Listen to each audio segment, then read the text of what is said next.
Episode of our webinar series on best practices in e-discovery. I find today's presentation really fascinating, given the massive changes that transformed the workplace in a very short period of time. At first, it was work from home and then transitioned to work from anywhere. When some restrictions subsided, terms like hybrid work, work from anywhere, and the nowhere office defined a new borderless work environment driven by the pandemic. It was impressive to see most organizations quickly pivot to address that existential threat. Consequently, smartphones became the dominant productivity tool, enabling the remote connected workforce. My name is Jeff Fugit. I'm the Chief Revenue Officer for Lexby, and I'll be the moderator for today's event. We've got a lot of information to cover, so I'll jump right in. Our webinars take place monthly and cover a variety of relevant e-discovery topics, trends, best practices, and strategies. We've got limited seating, so be sure to register early for the sessions that are of interest to you. If you have technical issues or questions, please email us at webinars@lexby.com and we'll address them right away. Our webinars are available online at lexby.com for viewing via streaming video or downloadable as a PDF presentation or MP3 podcast. You'll find this webinar and a complete listing of other webinars at lexby.com. To be notified of future live and on-demand events, please email us at webinars@lexby.com or follow us on LinkedIn. Based in Austin, Texas, we provide comprehensive forensic services across the globe. In addition, more than 16 years ago, we developed our own cloud-based e-discovery platform. We specialize in helping organizations forensically collect data for investigations and cases, as well as equipping them with an e-discovery solution that gives them full control over the e-discovery process, DIY capabilities, and incredibly fast performance. We have a highly advanced forensic lab staffed with experts that are Celebrite certified, which is the gold standard for smartphone collections. We've engineered the industry's most affordable and full-featured DIY cloud-based e-discovery platform. We have the industry's fastest e-discovery processing and document review platform. We deliver the industry's fastest return on investment per a study that was done by G2. And we have experienced e-discovery specialists and expert consultants who are all ACET certified and ready to assist on a moment's notice. If you'd like a demonstration of our platform or a consult on forensic services, simply email us at sales@lexby.com and we'll get that scheduled. Joining us today is Nick Marrero. Nick is the Digital Forensic Manager at Lexby. He has over 11 years of digital forensics experience and a bachelor's degree in computer forensics from Bloomsburg University of Pennsylvania. Prior to working at Lexby, he was a Discovery Senior Associate at Deloitte. Before I turn it over to Nick, I'm going to cover the rapid evolution of the workplace and technology and share with you some statistics on smartphone and app utilization, give you an overview of some of the electronically stored information on these devices, and ask for your participation in some polling questions to set the stage for Nick's presentation. COVID drove approximately 70% of full-time workers in the United States to work from home. Now we're seeing more and more companies requiring employees to return to the office in some capacity. As you can see here, the top 3 law firms and then tech companies like Google and Apple seem to be settling on 3 days per week in the office policy. Most organizations that I talk to are planning on keeping some level of work from home / work from anywhere option. The Pew Research Center does a really good job of covering technology consumption across the US. I'm not going to get into all the details of this slide because we'll be sharing these slides with you after the event. However, I did want to highlight, and with little surprise, that there are significant geographic and demographic differences in the utilization of apps and the internet. So understanding not only the character and quality of your custodians, but also their demographics and locations can give you some insight into what questions you might ask and how you would utilize a data map in the process. Again, no surprise here, but email and messaging utilization grew significantly during the pandemic, and I'm going to cover more of that shortly. Also, network connectivity, both cellular and broadband, was critical to the majority of Americans during the pandemic. Smartphone penetration in the US has grown to 85% as of February in 2021. And this is a huge number. While smartphones since their inception, have continually increased in cost. Most manufacturers have figured out that in order to grow penetration and sales, lower cost devices will be required. Apple recently launched a new lower cost iPhone. These moves should drive up the penetration percentage even higher. The average smartphone user utilizes 9 apps per day, 30 apps per month, and has approximately 80 apps resident on their device. Probably the most eye-opening stat on this slide is in the middle, where Zoom grew from 10 million daily meeting participants to 350 million daily meeting participants. Zoom was a critical productivity tool during the pandemic and continues to be. And that's a lot of recordings and evidence. The pandemic drove messaging, web conference, and collaboration growth in a big way. You'll find all of these apps are enabled on smartphones. So it's a common place for us to see these apps on smartphones and see the corresponding evidence on smartphones when we do collection. Bring Your Own Device programs, or BYOD, is where employees utilize their personal smartphone for work. Most of these programs have a policy and some level of cost reimbursement. The employee is responsible for the carrier service contract. This phenomenon started with the launch of the iPhone, which prompted executives to tell their IT departments that they wanted to use their own iPhone for work. The commingling of personal and corporate domains creates legal and security issues, but that didn't prevent the train from leaving the station. As you can see by the stats, smartphones are hubs of productivity and extend the workday for most organizations and their employees. And I wanted to note that last bullet point on checking your smartphone in bed and on the toilet. That will not be a polling question today. So that should put you at ease there. As you can see on this slide, smartphones are full of data, just a massive number of data sources. Sometimes this data is merged into a single file. As an example, location data is often embedded in photos. So when you take a photo, depending on the settings on your device, it will stamp the latitude and longitude of where that photo was taken. So there's rich sources of data on these devices, and Nick is going to go into the details. So I just wanted to give you a visual snapshot of what that looked like, and he'll elaborate on this. With BYOD, shadow IT has become an issue. Shadow IT is non-sanctioned IT that employees adopt to do their jobs. Again, the commingling of personal and corporate domains certainly exacerbates this issue.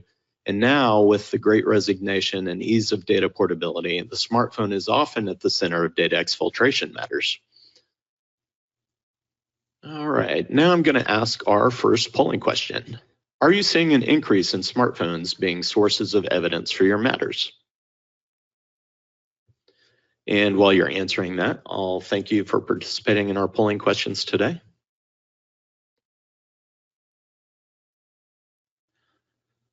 All right, and our next polling question is, how many days a week are you planning on working in the office? 1 to 3, 4 to 5, 6 to 7? Never again.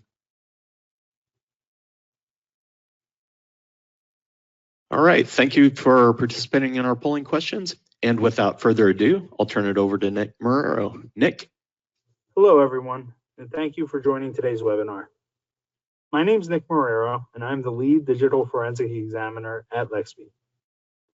Today, I'll be discussing an overview of smartphone forensics.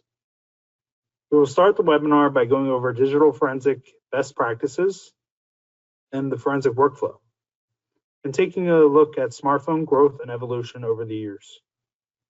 We will then dive into mobile device forensics, their preservation, extraction, analysis, and reporting. The purpose of this webinar is to provide you with an understanding of mobile forensics and show you just how much data can be extracted and analyzed from your everyday smartphone. When it comes to digital forensics, best practices are taken very seriously. Every step of the forensic process plays a very important role in ensuring the data that has been collected is completely forensically sound, and admissible in court. Just like most fields, documentation is crucial. The documentation for any forensic collection usually starts and ends with the chain of custody form. We'll be taking a closer look at this form in a few slides. Photographing the evidence is also important. We want to ensure the device we received and analyzed is in the same condition throughout the process. Documenting any deformities, cracks, serial numbers, or just the general look of the device helps to guarantee that we're, number one, working on the correct device, and also if any issues with that device arise down the line, we can prove we received the device in a certain condition and returned it in the same way. This brings us to evidence handling.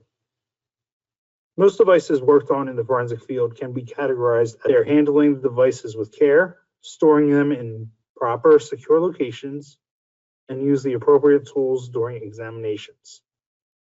These steps are often memorialized within the documentation, either on the COC or the report. Write blockers are devices that act as a bridge between the evidence and the examiner's machine to ensure no data is written or changed on the device. Write blockers can either be physical devices that you plug into the drive and then into the examination device, or it can be a software on the examiner's computer that protects any devices plugged into it from being altered. Write blockers cannot currently be used during mobile forensics due to the forensic software needing that write capabilities on smartphones. The forensic tools basically run on the device themselves in order to access as much as possible. If a write blocker was used during a mobile collection, the collection would simply fail. Write blockers will and should be used always in forensic examinations of other devices like computers, hard drives, and external drives. Next is coordination and strategy. This starts all the way in the beginning of the process between the examiner, the client, and the owner of the device. The examiner needs to coordinate with the client in order to get the device, discuss timing of the collection and return, what the client needs preserved and analyzed, what format they'd like the extraction of the data in, and the return of the device to the custodian or client. It is very common to have many meetings or calls in order to coordinate and discuss strategy, as well as filling in the client throughout the process. Ensuring the client gets what they request is a main goal of a forensic examiner. Reporting can be the most crucial step in the forensic process. All findings, processes, steps, tools, and details should be included within the forensic report. Most often, a forensic report is not needed, since a lot of the forensic work is just the preservation and extraction of data for review. Reports are crucial, though, in an analysis of the data, if an analysis of the data is required, and an expert testimony is needed. The next best practice involves the returning of the devices to either the client or the custodian, aka the owner of the device. Ensuring the device is returned in a safe and timely manner is important, especially since most people need their electronic devices for their everyday lives.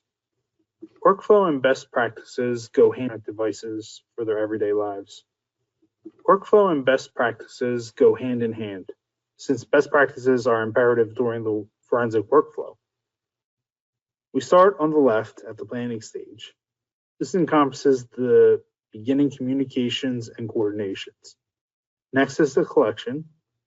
Receiving the device and documentation are included within this step. Preservation comes next. Preservation is creating a forensically sound copy of the device.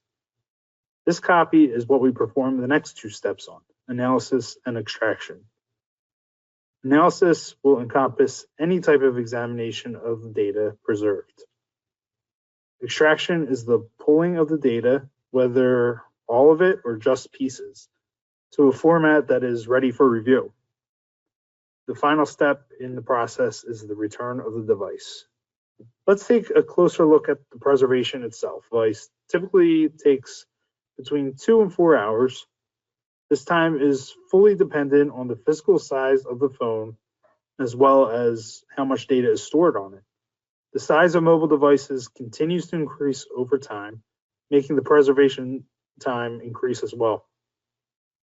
If a device is received early in the day for any type of forensic work, it can be returned after the preservation is complete, and that preservation has been QC'd to ensure that it completed successfully.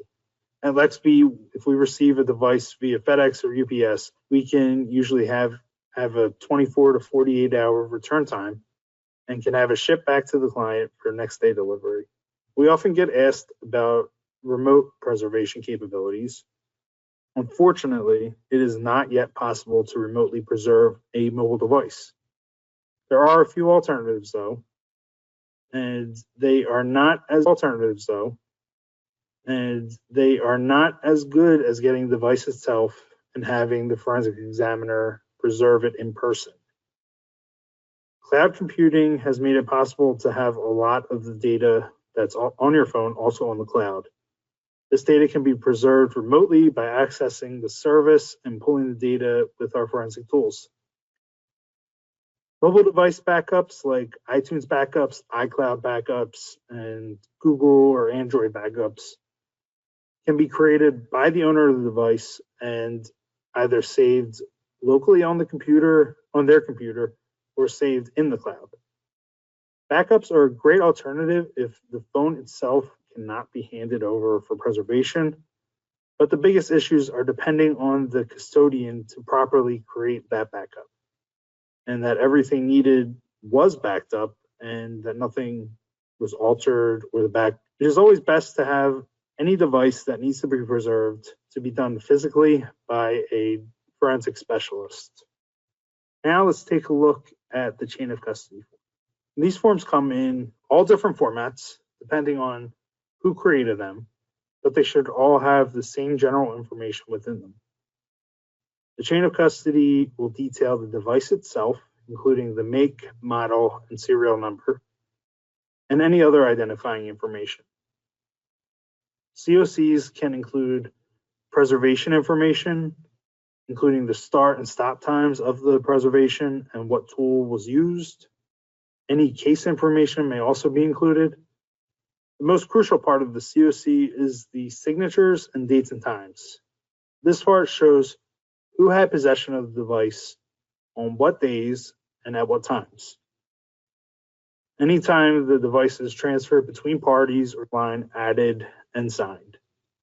This includes the transfer of the device between individuals within the forensic preservation stages and when the device is stored in a secure location during off hours.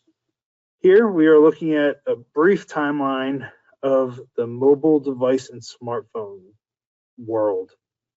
From the first official mobile device created in 1973, the first smartphone in 1994, and the iPhone's debut in 2005. It's truly amazing how much has changed in just the last 16 years since we first set our eyes on the iPhone, which arguably changed the course of society. Now we have unlimited amounts of information, entertainment, and communication mediums literally in the palm of our hands, something that was unimaginable not very long ago.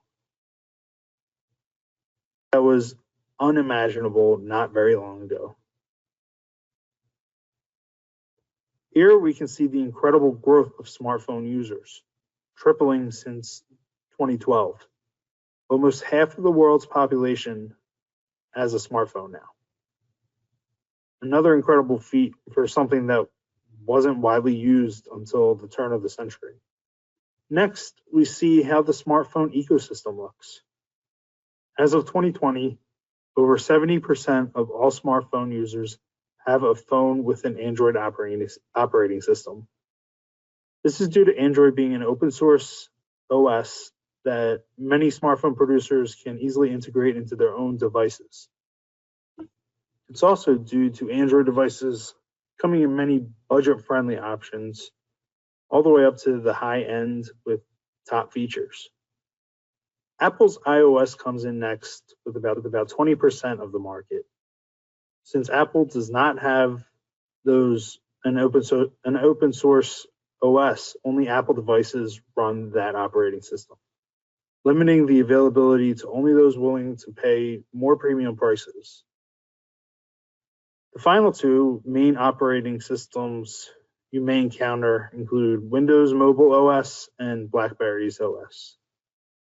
Neither of these phones or operating systems are in production anymore, but they were much less rare 10 to 20 years ago. So these may pop up every now and then if older devices lying around need to be preserved and examined. There are some other operating systems for smartphones out there, but they are incredibly rare to come by. Before getting into the details of mobile forensics, I'd like to talk about some challenges we come across. First, which is the smartphone market. Since new devices and updated operating systems are coming out constantly, forensic tools need to continuously work on updating their software to accommodate the ability to preserve them properly as well as decode the preserved data correctly. Along with these tools needing to be updated, forensic examiners need to keep up on those new devices and OSs to be able to properly analyze that data. Encryption and security is very important to everyone who owns a phone.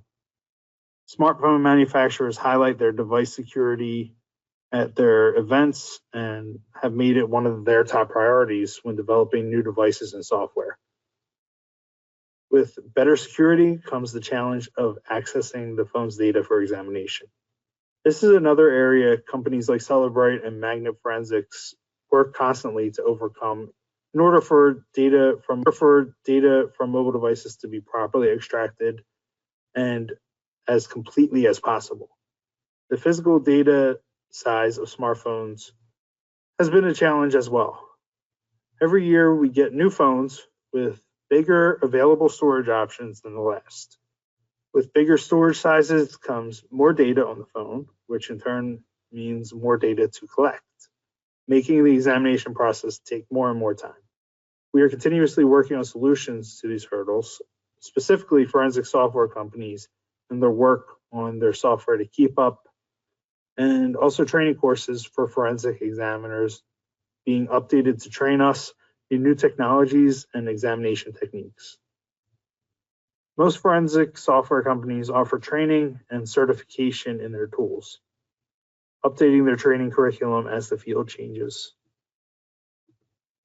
Cellebrite, one of the leading mobile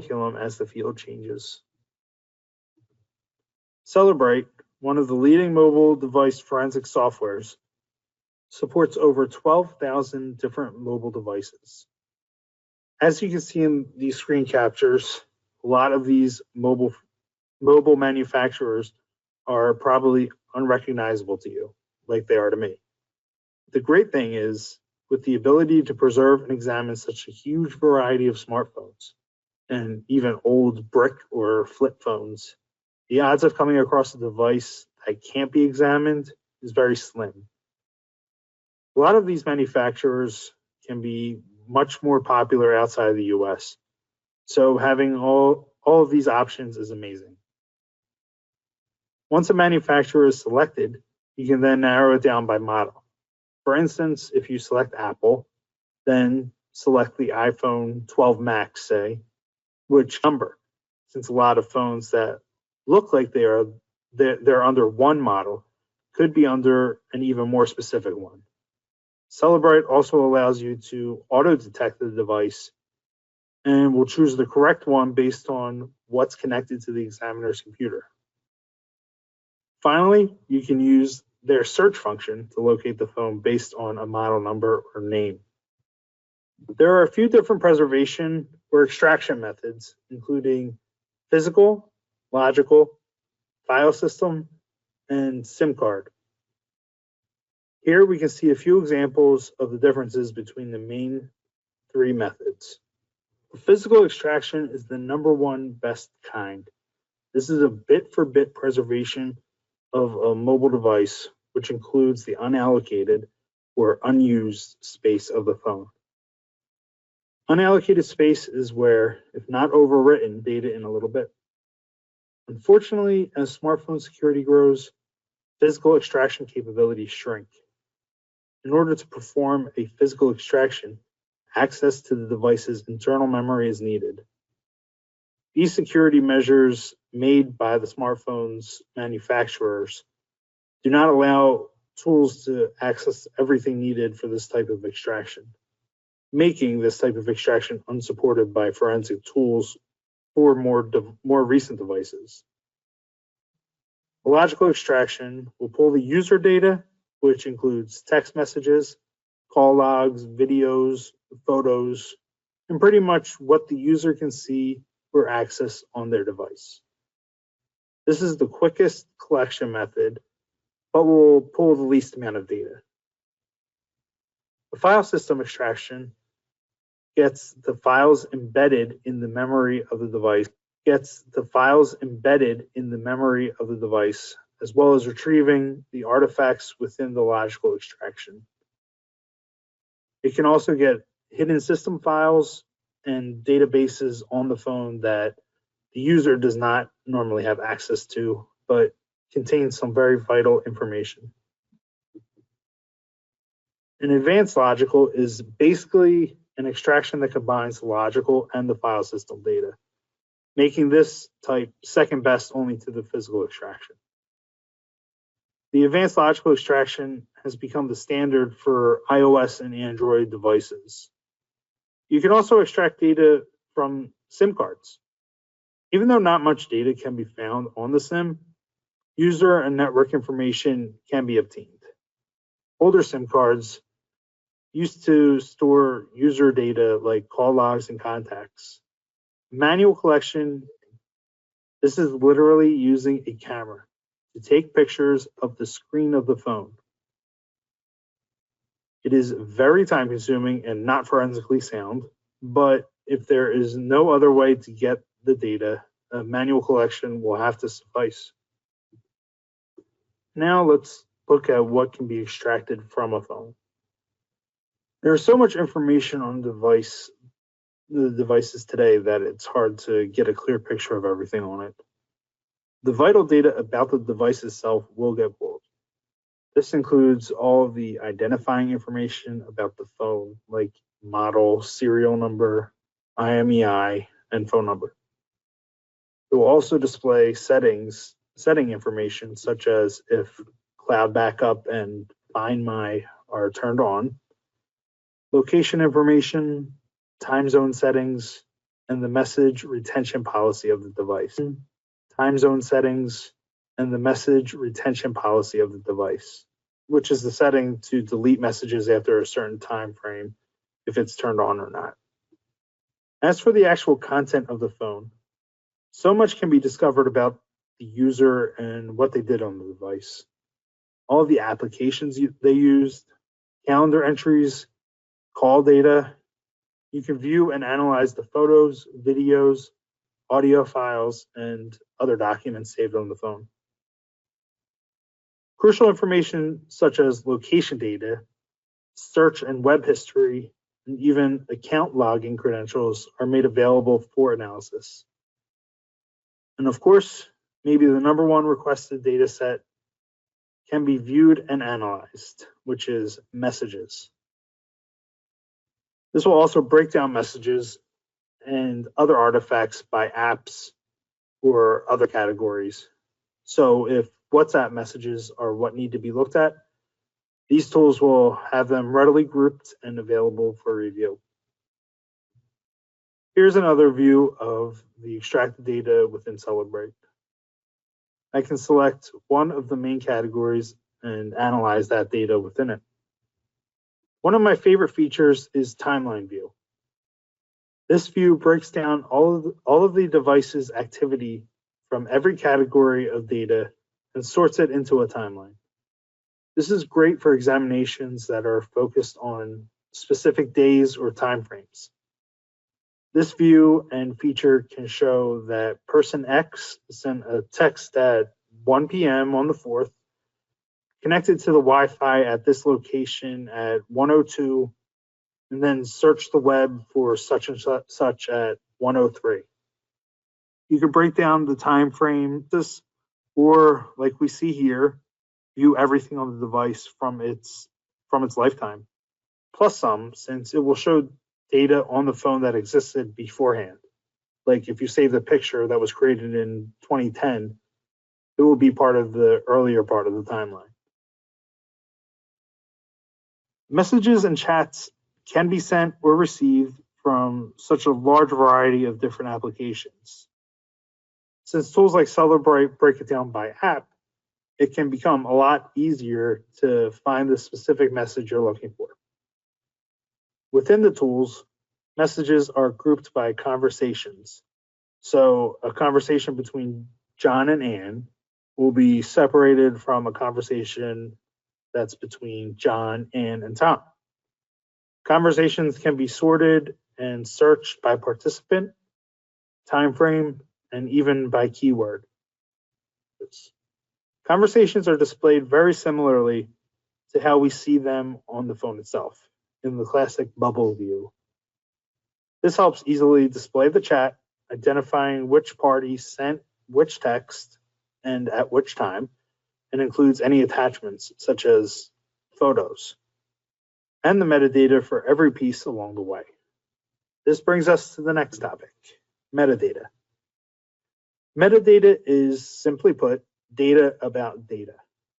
No matter the file type, there will always be some form of metadata within that file, though the amount of metadata varies between different files. Very useful and even crucial evidence can be discovered. Information on the file's creation, modification, author, when it was last accessed, and the size of the file are pieces of metadata within that file. Size of the file are pieces of metadata within that file. This information is helpful in creating a timeline of events, finding when a document originated, what the hash value of the document is, and what type of file you're examining.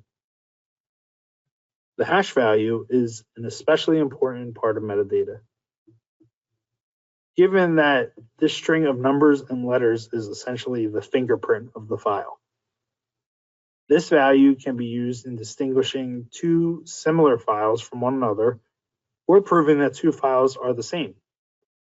If the content of a file gets altered, the hash value gets altered. The hash can prove very valuable in cases where suspected IP theft is involved. Comparing the known hash value of the source file to a suspect's collected devices in order to confirm or deny that theft of any documents is a great example of where hash values and hash analysis come in handy. The examination of deleted data is tricky in today's mobile forensic world. As I mentioned before, deleted data resides within the unallocated or free space of a smartphone. In order to collect that space of a device, a physical extraction needs to be performed. Due to mobile device manufacturers essentially limiting any type of access to that space, a physical extraction is not possible, and therefore recovery of deleted data can't happen. Since older devices don't have these limitations, a physical extraction can occur, and the recovery of deleted data is possible there. When a file is deleted, the space on the deleted data will stay on that device until it is overwritten. It's much more likely to recover data that has been deleted recently, since there has been less time for that data to be replaced. Partial recovery of deleted data is possible, since new data may not completely overwrite that old data.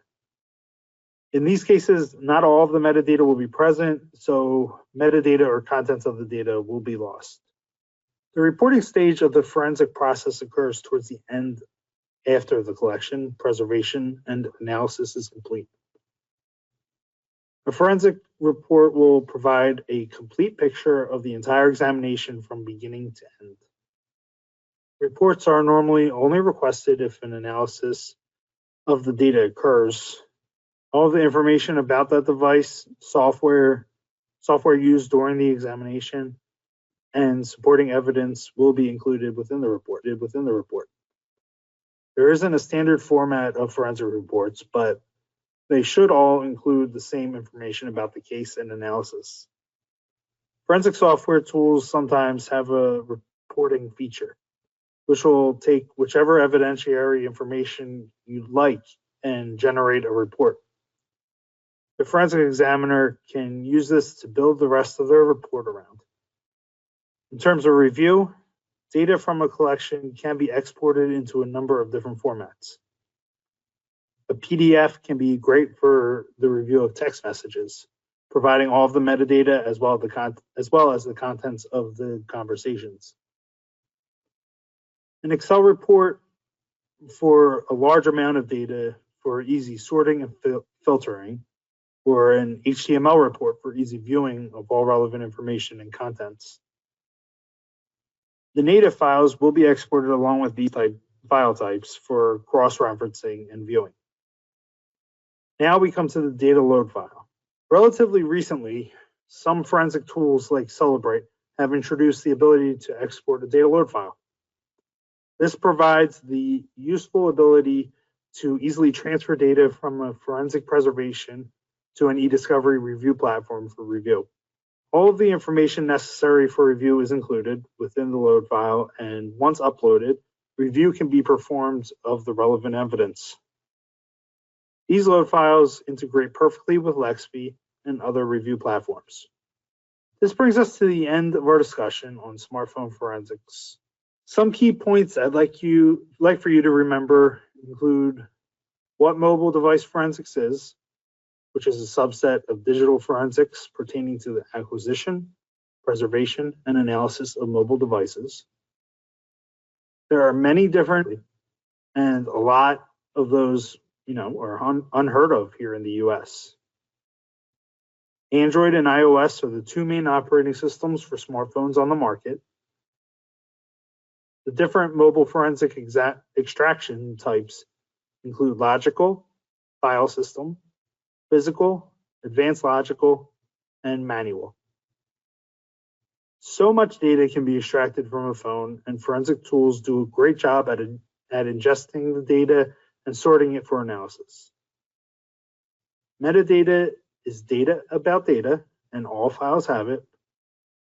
Deleted data cannot always be recovered, especially from newer devices. And finally, reporting, which is the final step of the process, detailing everything that occurred during the examination. I'd like to thank you all for your time today. Now, passing it back to Jeff. Thanks, Nick. That was a great presentation. I'm going to briefly walk you through how Lexby helps law firms and enterprises address forensic collections and e-discovery. At Lexby, we provide comprehensive remote and on-site forensic collections that are fully defensible. We utilize industry-leading tools like Celebrite and Magnet. We handle a very wide range of device and account types, as you can see on this partial list. And with that, I'd like to ask our next polling question. Do you have a forensic collection project, and would you like a complimentary consult?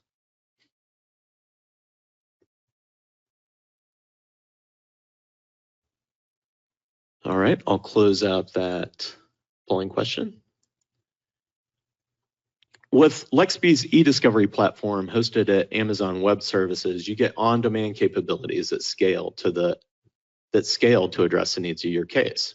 So if you had a large collection of data from smartphones, that data is quickly ingested into the Lexby e-discovery platform. And with Lexby's cloud infrastructure, you can get from document ingestion to review faster and get your productions out the door faster. All of your remote or mobile connected employees can access the Lexby Discovery platform via web browser. And it works great on Macs, PCs, iPhones, and Android devices, although doing a large document review on a smartphone is a little hard on the eyes, so I wouldn't recommend that. Unlike many e-discovery providers, you don't have to move your data from one solution to another. Lexby has fully integrated processing, review analytics, case timelining, artificial intelligence algorithms, and production capabilities. We also have our own AI algorithms and predictive coding, which other providers often outsource to third parties. So keeping your data in an end-to-end e-discovery platform like Lexby helps eliminate the risk of errors from moving data between platforms, as well as eliminates cost of what other providers often call promoting data from one platform to the next. And you can do it yourself and don't have to use expensive e-discovery project managers. Traditional vendors charge you per gig to load the data into an early case assessment solution where they process the documents and perform functions like deduplication and denest. At Lexby, we don't charge for that. Since Lexby is an end-to-end solution, we don't have to move or promote the data from one platform to another, which other vendors also charge for. Lexby's hosting rate is also less than theirs, and we don't charge user fees. So they usually charge between $50 to $95 per month per user. Our cloud-based technology is simply more efficient, seamless, and enables you to handle document-intensive matters.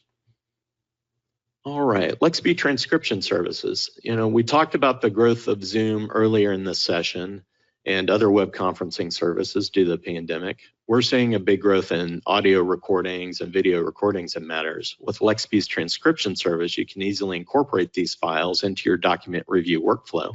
Our neural network transcription engine generates a transcription that identifies the different speakers, timestamps where the dialogue takes place on the recording, and makes it all fully searchable at a fraction of the cost.